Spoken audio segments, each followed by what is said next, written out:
the evidence is pretty clear. You've got about 130,000 troops massing on the Ukrainian border. There's all sorts of other signs that show that there are serious preparations for an invasion, and we've got to respect that. We've got to realize that this is a very, very dangerous, difficult situation. We are on the edge of a precipice, but there is still time for President Putin to step back. And what we're urging is for everybody to engage in dialogue, for a conversation to take place, and for the Russians to avoid what I think everybody, certainly everybody in the UK, can see would be a disastrous mistake, disastrous for Russia.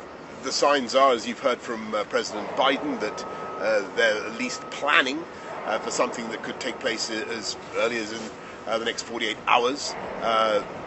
That is extremely concerning. What we need to do is make sure that President Putin understands the economic consequences, the political consequences of doing this. And I think what needs to happen is that the world needs to learn the lesson of 2014.